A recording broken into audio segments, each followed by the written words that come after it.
Welcome to Freedom from Fire. As always, we'll give you a glimpse into the Philadelphia Fire Department and show you how you can keep yourself and your family safe. October is Fire Prevention Month. Our Fire Prevention and Code Division not only organizes the department's Fire Prevention Month activities, but also educates our community about fire safety throughout the year. Today, we will speak to two of its members. Stay here for Freedom from Fire.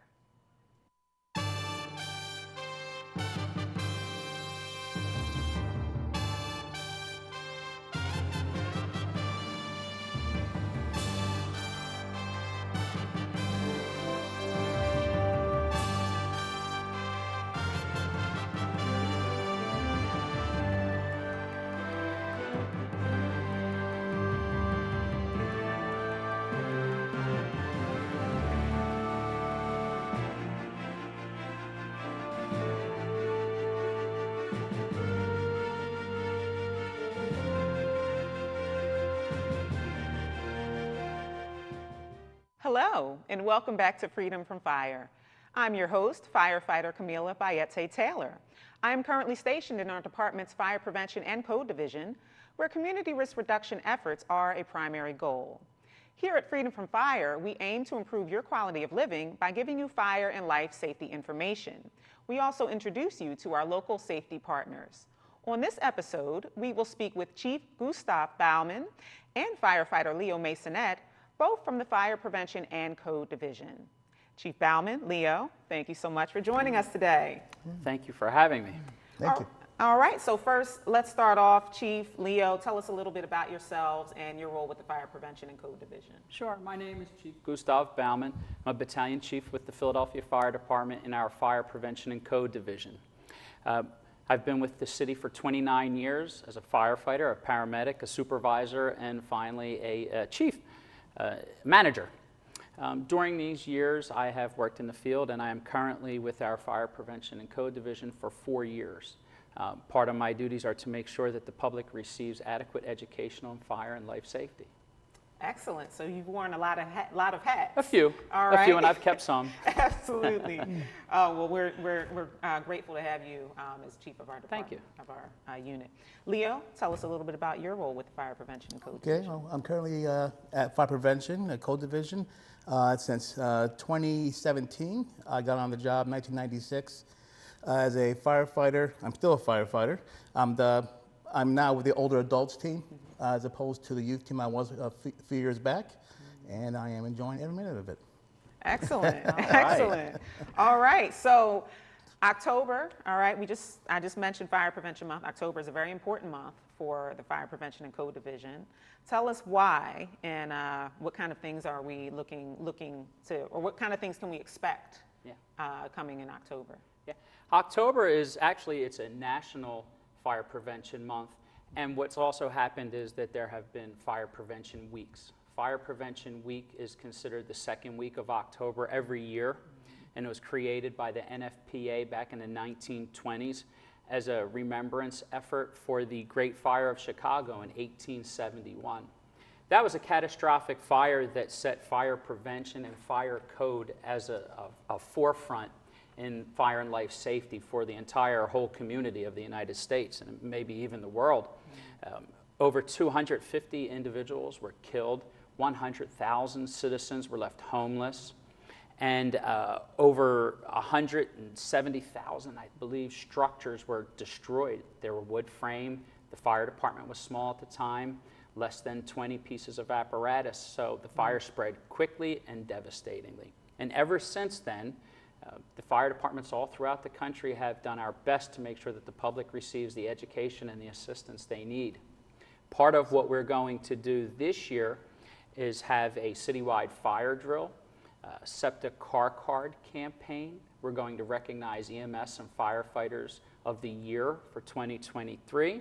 We're going to provide fire museum talks for the public, block parties throughout the city, and perform a proclamation with the mayor. Wow. Wow. It's a busy month. Yes, yes, it sounds like it. If we have a little time later, I'd like to dive a little bit more into a couple of those events. Absolutely, that you mentioned. I'd love to. Excellent, excellent. So Leo, tell us about your role with the older adult team. What kinds of things do you talk about with the older adults? Okay, so with the older adults team, what I do is actually I visit with this, not just senior centers, but also um, uh, nursing homes, living assistants, also independent living as well. Those are facilities, and most of them have cafeterias, but for those who do not have cafeterias, like senior centers, I bring my handy dandy stove right here, show a little demonstration, not just with cooking safety, but also electrical safety, candle safety, not just fire safety, but also fall prevention, which just the proper grab bars, let's say non-slip skid rugs, and also shoes to safely wear around the house, as opposed to flip-flops and all that. Interesting, interesting. So again, you're covering a wide variety of topics, which are very important for our older adults. Yes. Excellent. So, Chief, we are approaching holiday season. All right. What are Yes, ma'am. Yeah. What are some of the unique safety concerns during that time of year? Well, many of us have families, so because of that, we find out that holiday cooking can be an issue. In addition to that, holiday decor, regardless of what we celebrate, we may decorate our houses or the places that we live at, and leaving those items unattended but still turned on when we go visit others. There are big ticket items which can lead to a fire that we really didn't plan on. And then lastly, heating. You know, we know that in any time, holidays typically for this season are going to be in colder weather. We mix heating with some cooking, possibly some alcohol or anything like that that dulls our reaction times, and we could have the potential for a fire catastrophe. Which we do a lot in the department to try to avoid that through our Yes, fire safety ma'am. education. We do fire and life safety education for all ages, from our youngest people, toddlers, from the time they can smile at a fire engine until the time that they no longer want to hear from us. We'll provide education. Excellent, excellent. So, talking more about the holiday season, many stores are already selling artificial Christmas trees. That's correct. Very soon, they'll be selling Yeah. live Christmas trees. Yes. Explain to us the concerns around the live Christmas trees. How can, if families do want to purchase live Christmas trees, how can we enjoy them safely? Sure. To answer your first part, our artificial trees, they're UL listed and they're safe, approved with cool lighting that's either battery or electrically operated, so they're safe. But our live trees, we don't know when they were cut down, where they come from, how long they've been in transit. And once a tree is cut, it starts to lose its water. It dries out. And what we tell people is typically keep that tree for 2 weeks from the time that you got it, because the dangers of it being dry enough to ignite typically will fall within that month period. So if it takes 2 weeks to get to you, you have it for 2 weeks, it's time to go. Enjoy it as close to the holiday as you can. When you use that tree, make sure that you water it every day, at least once a day, preferably twice a day, during the day and the evening. Water that tree.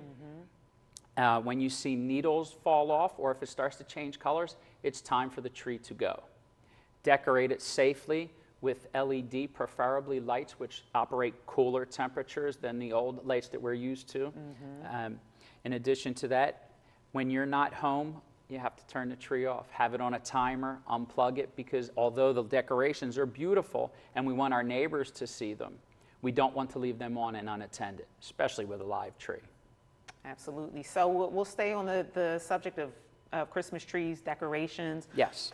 Leo, can you discuss the use of indoor and outdoor Christmas lights, and what are some things that we should be mindful about when we're using lights, indoor or outdoor lights? Okay, well, for the indoor lights, you're going to have to use these surge protectors, also known as power strips.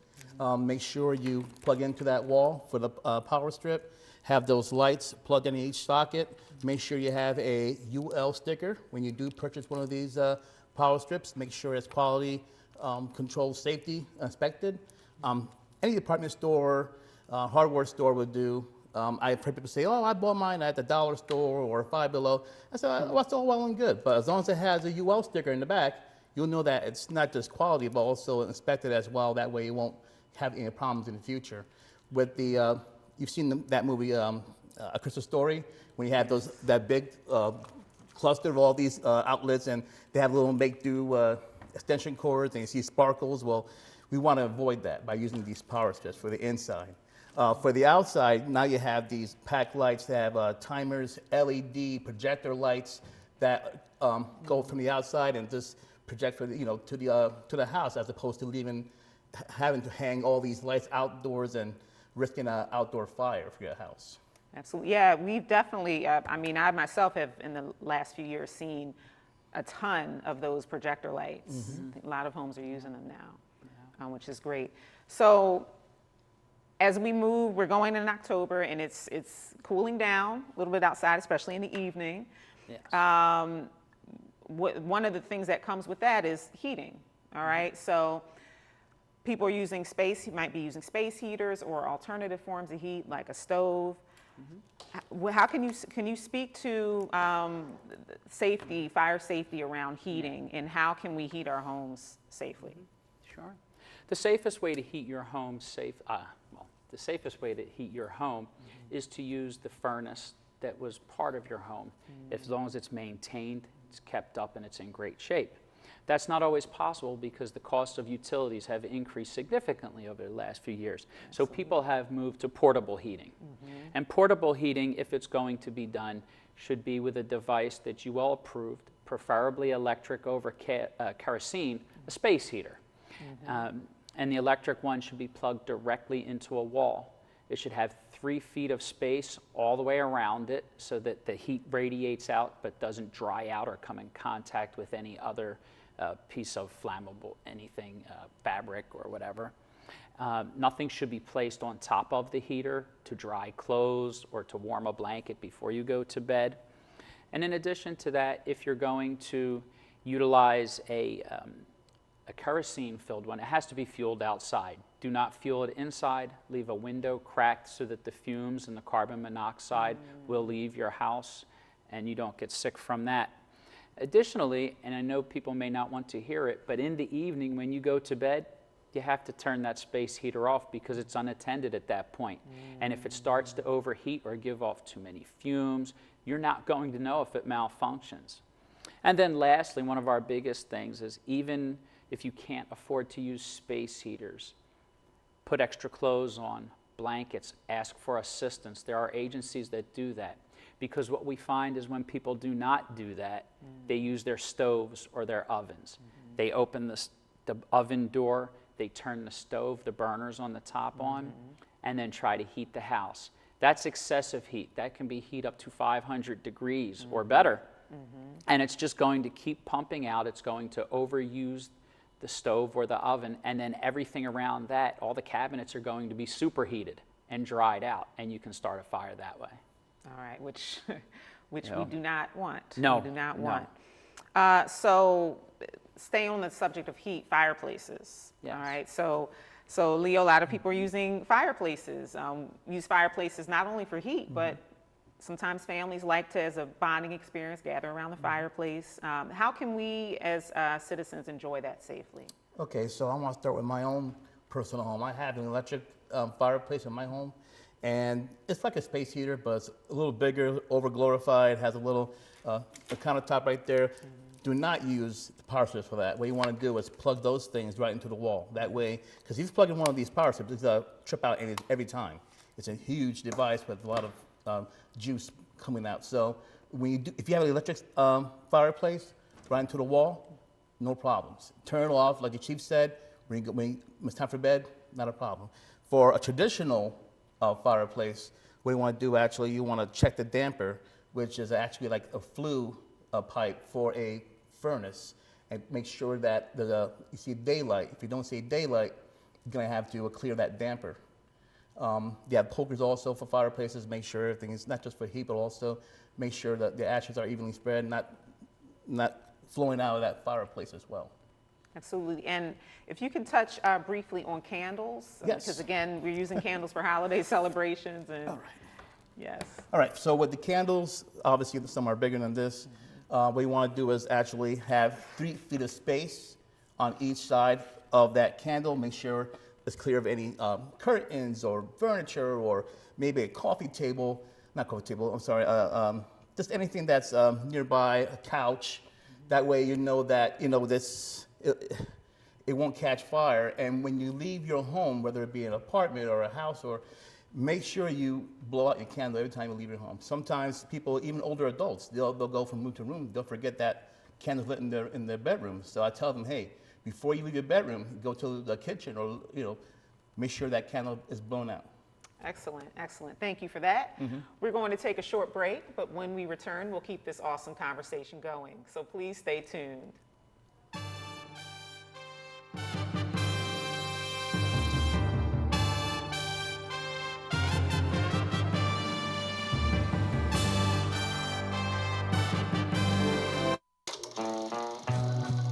Those were the days.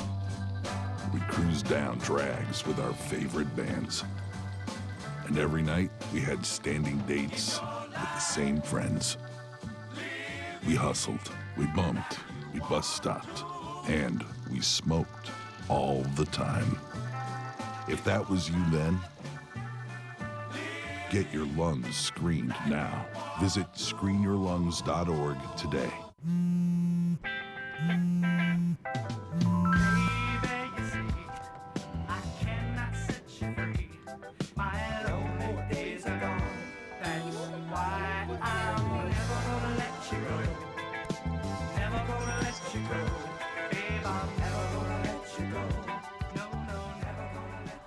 Here you go. Thank you. Thank you.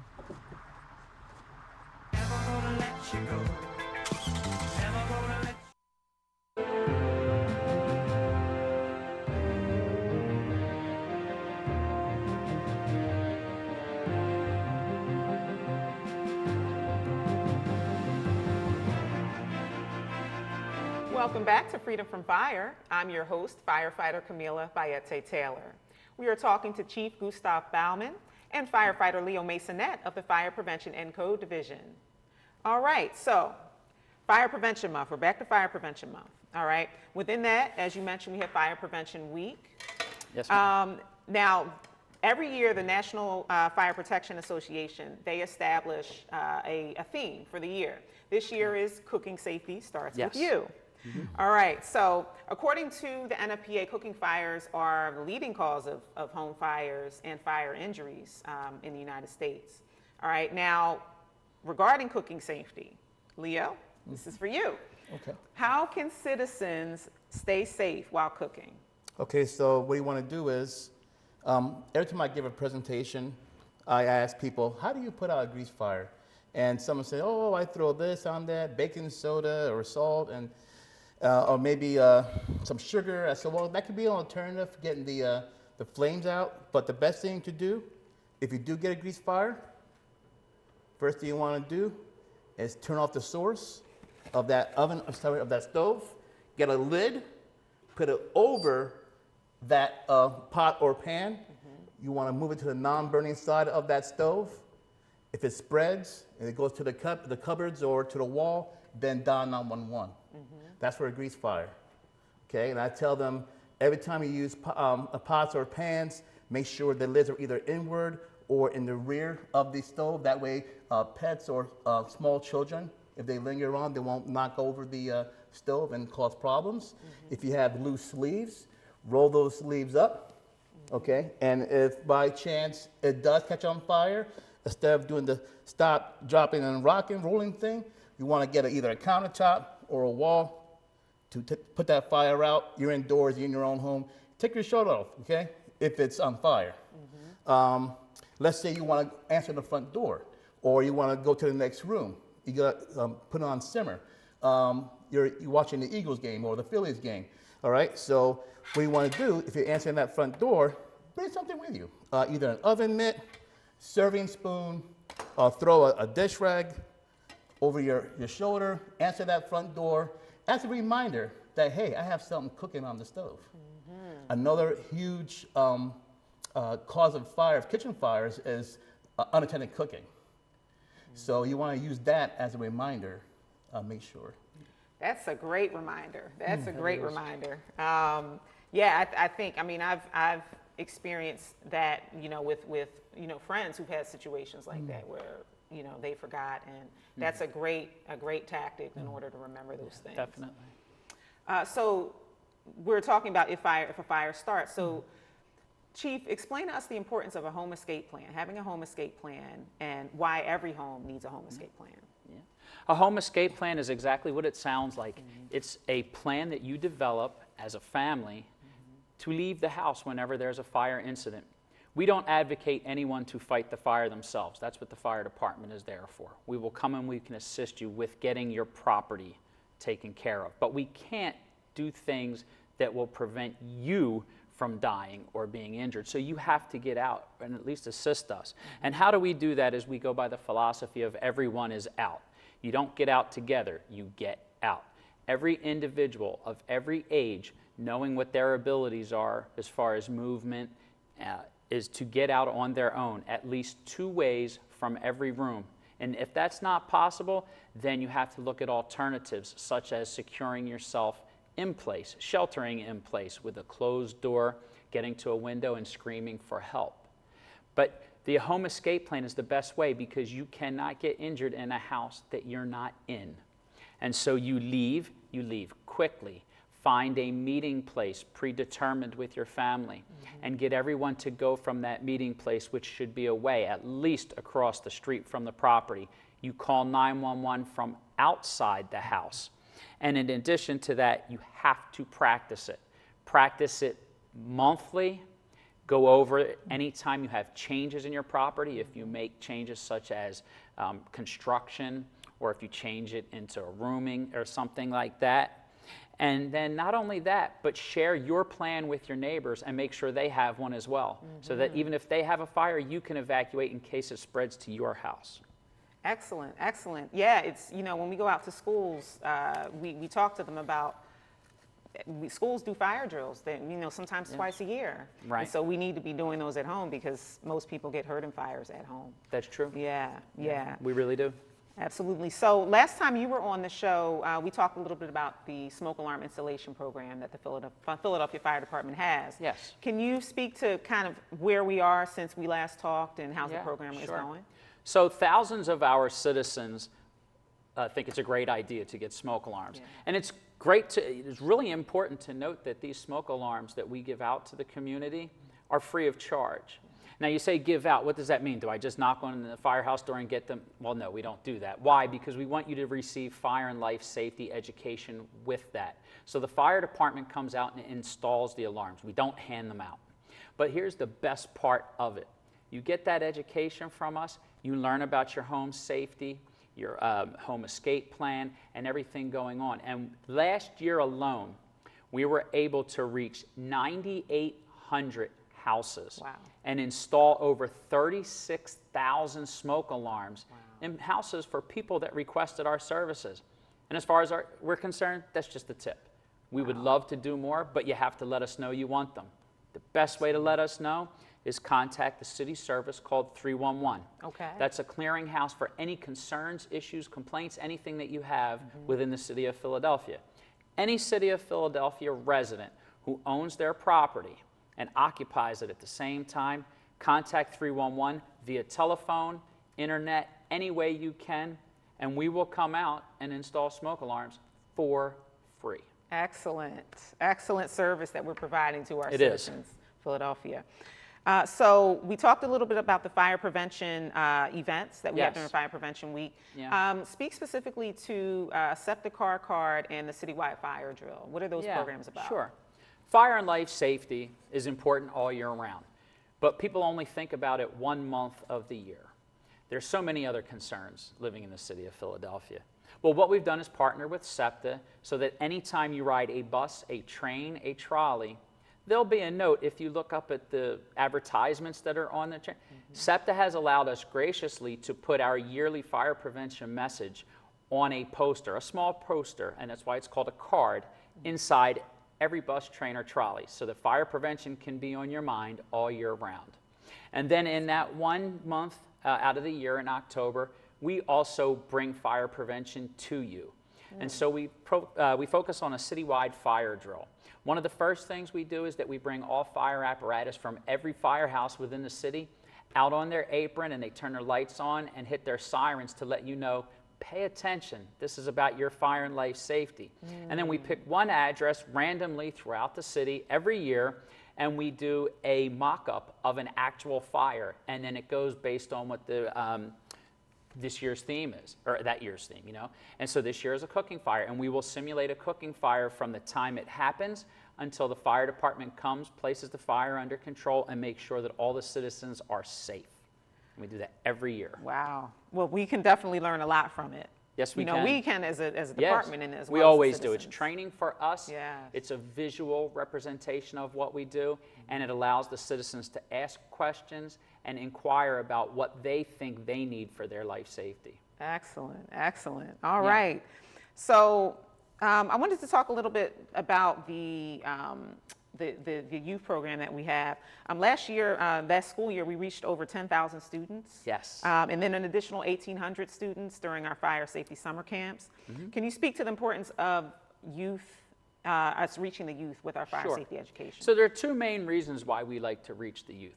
One is because they're young, they're so willing to absorb information, and they like to talk a lot, so they're going to pass it on. And we want them to be safe from the earliest age, so it's really important not to get individuals later in life where they've already made decisions that we would have to correct as far as fire life safety goes. So we want them in the schools where they're there, they're willing to learn, and they're eager to get this information and spread that. And then secondly, we also know that the youth are curious. They want to play with matches or lighters. They want to impress their friends. And so we want to make sure that they understand the bad aspects of fire. You know, we've been taught that fire is a good thing, right? It's a fireplace. We can cook and campfires. But there are also things that can go wrong with it. And we don't want our youth to go down that wrong path when they have the ability to learn at a young age and spread it to everyone else. Absolutely. Well, it's good, especially with the matches and lighters. It is. Yeah, it's very important. Yes. So quickly before we go, is there anything fire prevention related that we didn't discuss today that you think would be important for us to know? Yeah, I would like everyone to understand that the Fire Prevention Division within the fire department, as well as the code, which is also part of our division, we use data-driven programs. We don't just handle things where people ask us. We help everyone, and we're always paying attention to what's going on in your community. And so what I would ask is that people who are interested in fire and life safety, we have block captains, you know, for like keeping a safe street. Think about also taking fire and life safety into that and being a fire safety representative, a block captain to look out for your neighbors, keep them fire safe as well. And it's very easy to do. Just let the fire department know that you're interested when we come around on block parties, and we'll bring you into the fold and make you a member of our team.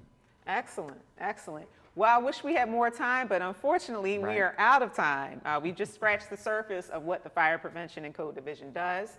Hopefully, we'll have you back sometime in the near future. Thank you. I'd love to be back. All right. Yeah.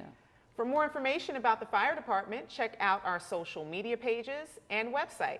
If you would like to keep up with our show, Freedom from Fire, look for us on Verizon Channel 36, Comcast Channel 56, and LaSalle TV's YouTube page.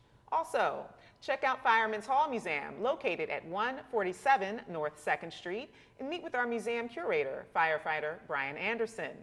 I would like to once again thank our guests for joining us today. I would also like to thank you for tuning in and watching. So, until next time, remember, fire is everyone's fight. Stay safe and remain free from fire.